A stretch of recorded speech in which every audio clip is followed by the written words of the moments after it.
It's the deer professionals, Childerley and Doyle, shooting geese on the stubble. Well, that's a bad one. Assault rifle add-ons. It may not be everyone's cup of tea, but they do take the biscuit for bolting on bits. You can hang your washing off it, it does everything. Hippo heat. Why does shooting large African game split hunters' opinion? We have news, we have hunting YouTube. Welcome to Fieldsports Britain.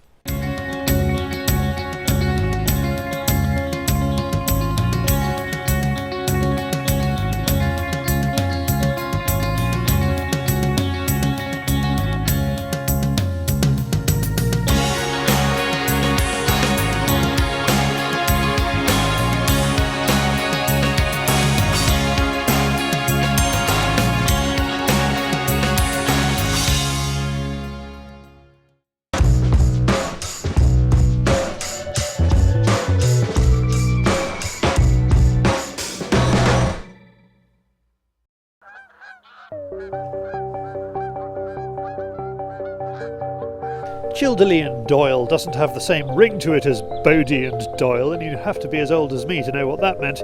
But we are still dealing with the professionals, deer professionals. However, today it's all about geese. Oh, that's quite good. One more. Oh, that's a bad one. I'll tell you, and a porky pig. Jason, best known for his filming and hunting on the shooting show, is looking to bag his first ever goose. I came over to shoot some grouse with the shooting show, and Who? What? So the situation is this. Paul's farmer friend has about 400 Canadas and greylags landing on a 40-acre stubble field, and he wants them moved on to pastures new. With such a large area, it needs careful planning and manpower, hence the gathering of this highly skilled bunch. Don't shoot any ducks, no pigeons, no crows, no nothing, okay? Concentrate on the geese, because that's our whole point of doing it, is control the geese.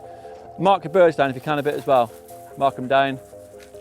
If you get any wounded geese, go out and sort them out straight away, lay them out and get back in your eye quick, okay? Right, everyone got steel, non-toxic? Yeah. Right. Okay, right, let's get sorted out.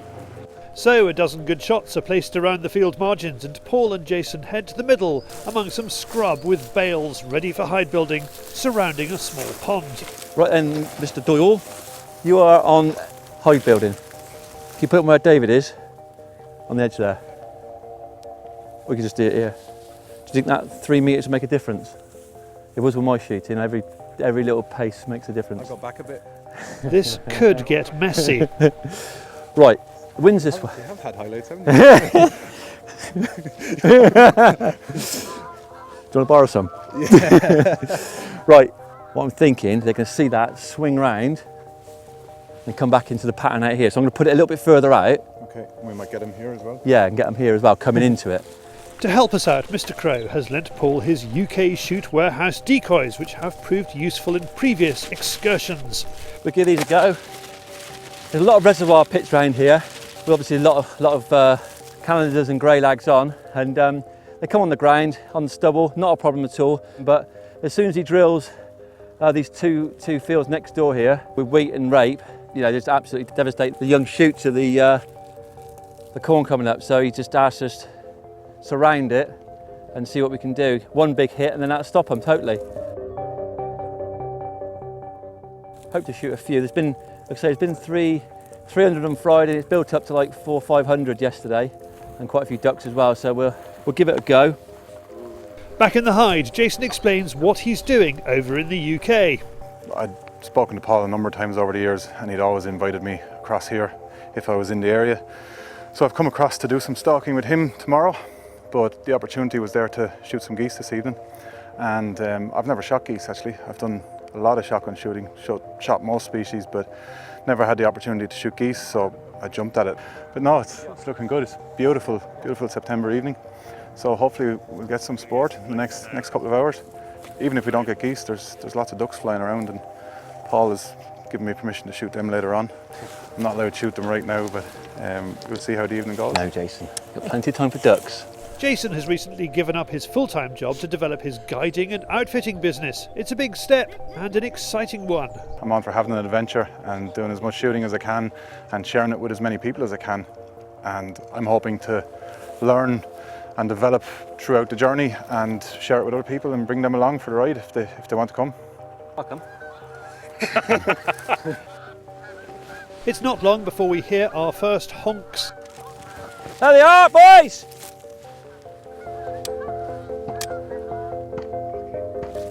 Hey! Birds fall to Scott on the opposite side of the field.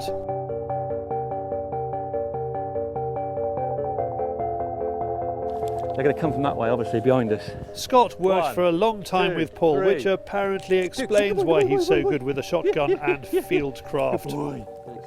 We do get a couple of geese mingling among the decoys. It shows the pattern's working. It also shows how keen the eyes of our two professional deer guides are. In this case, Scott messages Paul to point out our guests. Crawl out? Crawl out?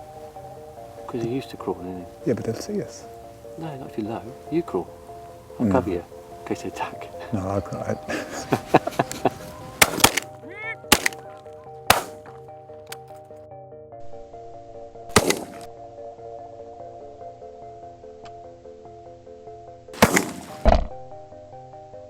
Some of the groups are right up there, and there's some bird scaring as well as bird shooting going on across the field.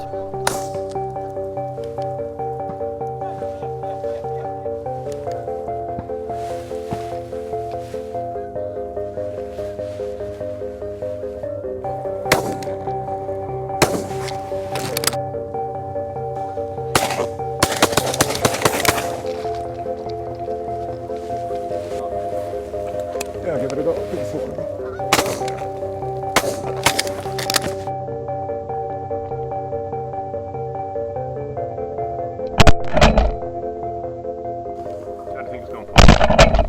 I think it's been a very difficult evening actually because not much wind, and yeah, they're clever.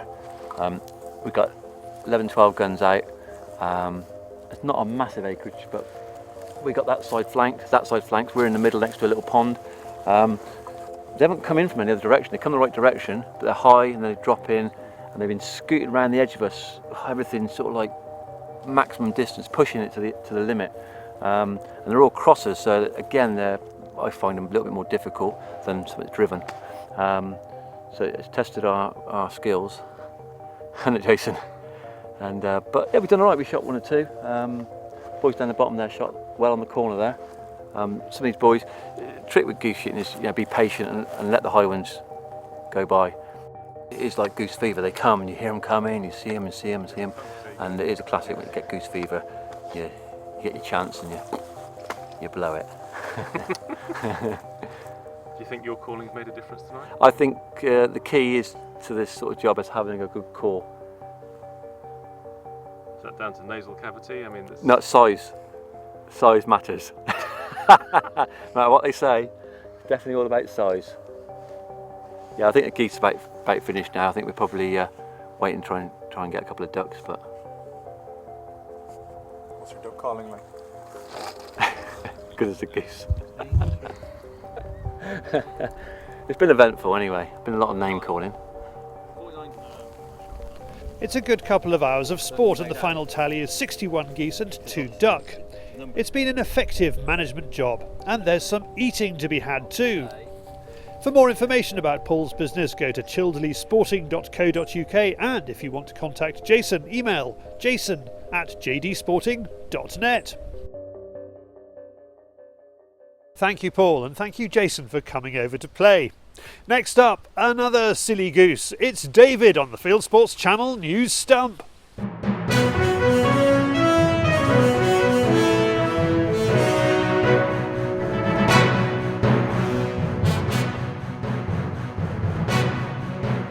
This is Fieldsports Channel News. The Countryside Alliance has launched a podcast. The online radio show is hosted by Rachel Smedley and the Countryside Alliance's head of shooting, Liam Stokes, called The Voice of the Countryside.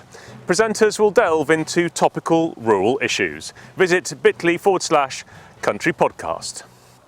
A sea angler took 2 hours to reel in one of the largest tuna ever caught in British waters. Using a rod he designed himself, Andrew Alsop caught the 500-pound Atlantic bluefin tuna about 20 miles off the Welsh coast, near an area known as the Celtic Deep. Fellow fishermen photographed him with the catch before he returned it to the sea. Gunmaker Sauer is launching 2 new shotguns.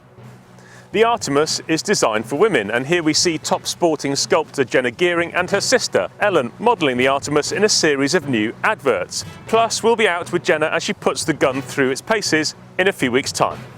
Great shots, but poor mathematicians. One of the biggest problems facing pheasant shooters is calculating where they have to stand when the shoot captain has said numbering left to right and moving up to. Well, there's now an app for that. Shooter Stephen Brown designed it, and it's available free for iPhones by visiting pegfinder.com. And finally, a pair of firefighters have used a duck hunting trick to put out some fires caused by Hurricane Harvey. Jason Hunt and Bo Bishop have been seconded from Arkansas to help fight fires in Houston. In Arkansas, when they want to clear a path through the ice, they tie the boats to a tree and blow the ice away using their motors. There wasn't enough pressure in the fire hydrant at a fire in Houston, so they did the same thing. Now, they're national heroes. You are now up to date with Fieldsports Channel News. Stalking the stories, fishing for facts. Thank you, David. Next, when there's techno overload, what do? Buy an assault rifle.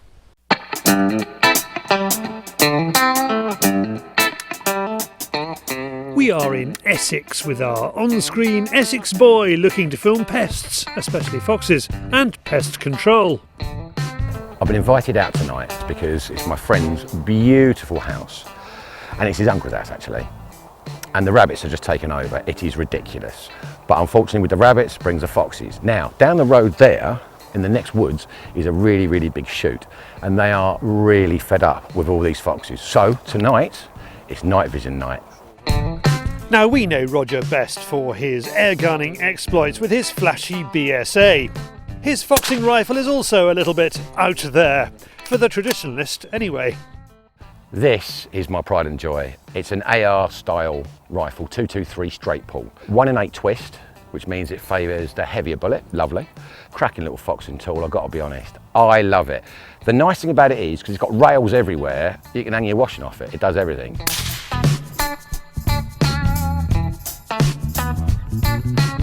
James, what are you doing? So it's quite straightforward really, the One Shot Zero program. You cycle through the menus until you get to the One Shot Zero, and then effectively what you do is you shoot at the target and keeping the crosshairs on the centre, and then you hold the gun and the crosshairs on the centre, and you effectively move the crosshair to correspond with the point of impact, and then once that's done you set that in, which locks your new point of impact on the crosshair. We are zeroed and head out to where we're shooting tonight. Roger is keen to test his new fox caller, a present from David, because foxes are a problem on the news stump. These things are amazing apparently. I just sound awful, I know, but I'm going to have a go at calling something in with this. Not that we really need to, because there'll be a crosshair in a minute anyway. So should we have a bash? Let's have a go. If you watch and enjoy Roy Lupton's calling techniques, we are so sorry. Not surprisingly, all we have before us are rabbits, but it's enough to get a taster of what the Pulsar N970 LRF has to offer. It is fantastic. I mean, the clarity is phenomenal. It is absolutely phenomenal.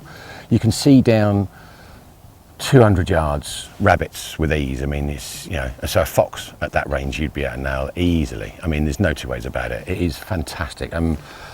I am blown away by it. The rangefinder I've worked out how to use. It's fantastic. It works a treat, and it seems jolly accurate because I put it against my loophole, and you know, bang on, exactly the same. So far so good. It's just a waiting game at the moment. Roger keeps calling, and finally, we're in luck. A fox comes towards the call and positions itself in front of us with a good backstop.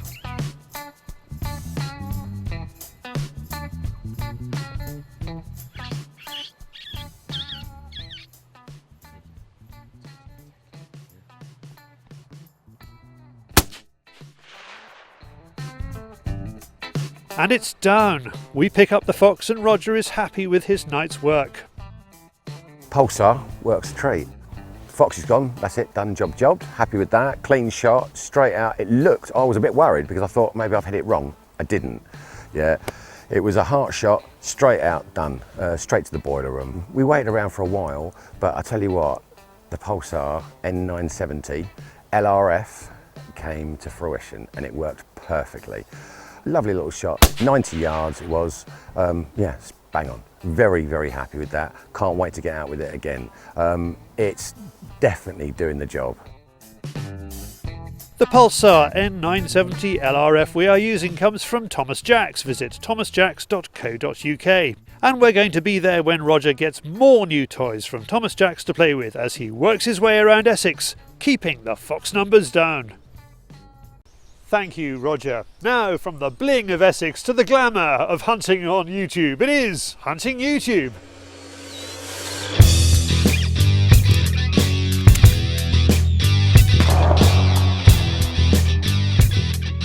This is Hunting YouTube, which aims to show the best hunting and shooting videos that YouTube has to offer. Howie Halliday from New Zealand sends me a film of his two spaniels, Archie and Billy, flushing rabbits to guns, who are a couple of Howie's mates. They love their dog work in Chile too. Here the family Gatica from Parral has some good greyhounds catching the local hares. This is a compilation to celebrate their dog Filete from the 2015 to 2017 seasons. Team Wild TV is driven partridge shooting in Spain with Edward King, who imports Rosinis and AYAs into the UK. It's a rugged, beautiful part of Spain and the shooting is spectacular. The wildfowl or waterfowl seasons are getting underway all over the Northern Hemisphere. It's the opening weekend for goose hunting in Pennsylvania, and Pennsylvania Outdoors Unlimited is there to record it. Meanwhile, in North Dakota, Hunter, I can't pronounce this, Chishira is also onto the Geese. It's another first weekend outing. Dom Holtum invites guests to a simulated game day to help them get ready for the pheasant and partridge season. Organised by top sporting agent Roxton's, the film is out on the Service UK channel. West Coast predator hunting is in Mendocino County in Northern California after wild boar. They find what they're looking for and Lee shoots it behind the shoulders. And finally, for those interested in global cultural shifts, the Hmong people have moved enthusiastically from Indochina to the USA, where of course they've taken up hunting. Here's a group of them shooting ptarmigan on the ground in Alaska, all of it narrated in Hmong